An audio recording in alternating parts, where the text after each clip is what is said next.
திமுகவை சேர்ந்து தங்கத்தமிழ் செல்வன் இணைப்பில் இருக்கிறார். சார் வணக்கம். வணக்கம். அதிமுக ஒன்றுபட வேண்டும் என்று முன்னாள் அமைச்சர் திரு செங்கோட்டையன் பேசியிருக்கிறார். தமிழகத்துல மிகவும் பிரதான கட்சியாக இருக்கிறது அதிமுக. ஆனா அதிமுக கட்சிக்குள்ள இப்படி ஒரு விஷயங்கள் போய்கொண்டிருக்கிறது. நீங்க எப்படி பாக்குறீங்க?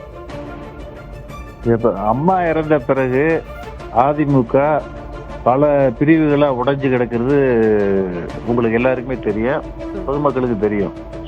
2021 தேர்தலில் திமுக கூட்டணி மாபெரும் வெற்றியை பெற்று தமிழ்நாடு முதல்வராக தளபதி ஸ்டாலின் வந்தார்.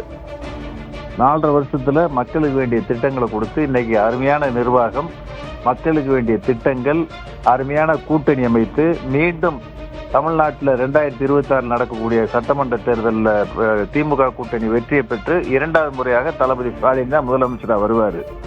அன்னை செங்கோட்டைய ஒரு கருத்தை பதிவு பண்ணியிருக்காரு. 10 நாளையில அதிமுகவில் இருக்கிறவங்க எல்லாம் ஒன்று சேரணும்னு சொல்லி. ஒன்று சேர்ந்தாலுமே திமுக கூட்டணி தான் நிச்சயமா வெற்றியை பெறும்.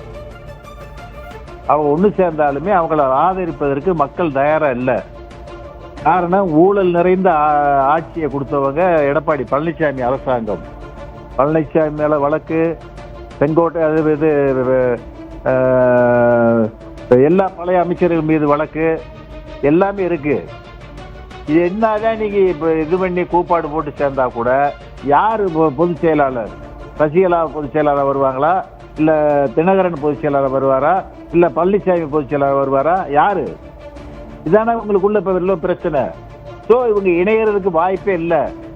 செங்கோட்டையன் இந்த இயக்கத்துல அந்த அதிமுகவில் இருக்கேன் ஏதோ ஒரு பொதுவான கருத்தை சொல்றோம்னு சொல்றாரே தவிர ஆணித்தரமான கருத்தை சொல்ல மறந்துட்டாரு. ஊழல் நிறைந்த ஆட்சியை கொடுத்த பழனிசாமி அரசாங்கம் என்னதான் பிரிந்து கிடந்தவங்களை ஒன்று சேர்த்தா கூட அதிமுக நிச்சயமா வெற்றியை பெறாது.